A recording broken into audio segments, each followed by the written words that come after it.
तुम्ही कधी विचार केलाय का की जगातील फक्त 1% लोकच कमालीचे यशस्वी होतात, तर उर्वरित 99% लोक आयुष्यभर फक्त संघर्ष करत राहतात. फरक नशिबाचा नसतो आणि केवळ अपार मेहनतीचाही नसतो.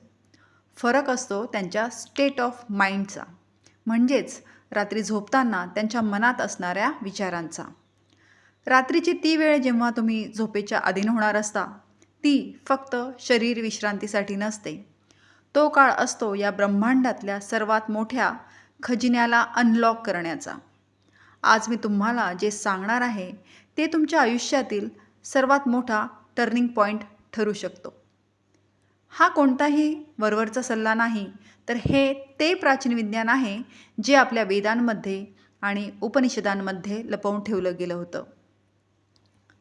आजच्या आधुनिक युगात आपण झोपण्यापूर्वी मोबाईल स्क्रोल करतो, नकारात्मक गोष्टी पाहतो किंवा दिवसभराच्या चिंतेचा विचार करत झोपी जातो. जेव्हा तुम्ही त्याच नकारात्मक ऊर्जेसोबत झोपता, तेव्हा नकळत तुम्ही तुमच्या आयुष्यात त्याच समस्यांना आमंत्रित करत असता. कारण विज्ञान सांगतं की झोपण्यापूर्वीची केवळ 2 मिनिटं तुमच्या संपूर्ण आयुष्याला नियंत्रित करू शकतात. आपल्या शास्त्रांमध्ये म्हटलं गेलं आहे, यत पिंडे तत ब्रह्मांडे, म्हणजेच जे या संपूर्ण ब्रह्मांडात आहे तेच तुमच्या शरीरातही आहे. जेव्हा तुम्ही झोपायला जाता तेव्हा तुम्ही फक्त डोळे बंद करत नसून एका वेगळ्या परिमाणात प्रवेश करत असता. यावेळेस तुमचा तार्किक मेंदू म्हणजेच कॉन्शियस माइंड शांत होऊ लागतो आणि तुमचं सुप्त मन म्हणजेच सबकॉन्शियस माइंड पूर्णपणे जागृत होतं. जागृत अवस्थेत आपला मेंदू बीटा स्टेटमध्ये असतो, जिथे तर्क आणि भीतीचे विचार जास्त असतात. पण झोपताना जेव्हा आपल्या पापण्या जड होतात, तेव्हा मेंदू आधी अल्फा आणि नंतर थीटा स्टेटमध्ये प्रवेश करतो. शास्त्रज्ञ याला हिप्नोगॉर्जिक स्टेट म्हणतात. हीच ती वेळ आहे जेव्हा तुमच्या सुप्त मनाचे दरवाजे पूर्णपणे उघडे असतात. या काळात तुम्ही मनाला जी आज्ञा द्याल, मन त्याला अंतिम आदेश मानून पूर्ण करायला सुरुवात करतं. इतिहासातील थॉमस एडिसन आणि अल्बर्ट आइन्स्टाईनसारखे महान शास्त्रज्ञ त्यांच्या सर्वात कठीण समस्यांची उत्तरं शोधण्यासाठी याच अवस्थेचा वापर करायचे. आपल्या ऋषीमुनींनी हजारो वर्षांपूर्वी मांडूक्य उपनिषदात चेतनेच्या अवस्थांचे वर्णन करताना याला संकल्पविज्ञान किंवा योगनिद्रा म्हटलेलं आहे.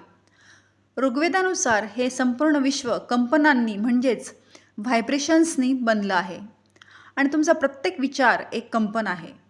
जेव्हा तुम्ही झोपण्यापूर्वी एका विचाराला धरून ठेवता, तेव्हा तुम्ही तो विचार थेट विश्वाच्या कॉस्मिक इंटेलिजन्सकडे सोपवत असता. आता जाणून घेऊया ती सर्वोच्च पद्धत जी भगवान शिव यांनी विज्ञान भैरव तंत्रात सांगितली आहे. आज रात्री जेव्हा तुम्ही बेडवर जाल, तेव्हा मोबाईल स्वतःपासून दूर ठेवा. सरळ पाठीवर झोपून शरीराला पूर्णपणे शिथिल सोडून द्या, ज्याला आपण शवासन म्हणतो. डोळे बंद करा आणि तुमच्या संथ चालणाऱ्या श्वासावर लक्ष केंद्रित करा. जेव्हा मन पूर्णपणे शांत होईल, तेव्हा स्वतःला तो एक प्रश्न विचारा ज्याचं उत्तर तुम्हाला हवं आहे. तो प्रश्न तुमच्या करिअरबद्दल असू शकतो, पैशांबद्दल असू शकतो किंवा तुमच्या आरोग्याबद्दल असू शकतो.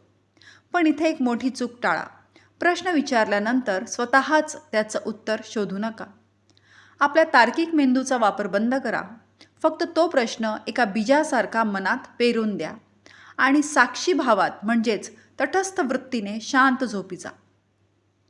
भगवद्गीतेत श्रीकृष्ण म्हणतात की फळाची चिंता न करता कर्म करणाराच खरा योगी आहे. इथे तुमचे कर्म आहे फक्त प्रश्न विचारणं, उत्तर देणं त्या परमशक्तीचं काम आहे. मानसशास्त्रामध्ये याला झायगॅर्निक इफेक्ट म्हणतात. जेव्हा तुम्ही एखादा प्रश्न अनुत्तरित ठेवून झोपता, तेव्हा तुमचं सुप्त मन रात्रभर न्यूरॉन्सचे नवीन कनेक्शन बनवून तुमच्या जुन्या आठवणी आणि विश्वाच्या ज्ञानभंडारातून त्याचं उत्तर शोधू लागतं. वेदात या ज्ञानभंडाराला हिरण्यगर्भ म्हटलं आहे. याचा परिणाम असा होईल की कदाचित तुम्हाला स्वप्नातच त्याचं उत्तर मिळेल किंवा दुसऱ्या दिवशी सकाळी उठल्या उठल्या तुमच्या डोक्यात एखादी अद्भुत कल्पना येईल. आणि हे कोणतंही अंधश्रद्धेचं गूढ नाही, हे क्वांटम फिजिक्स आहे.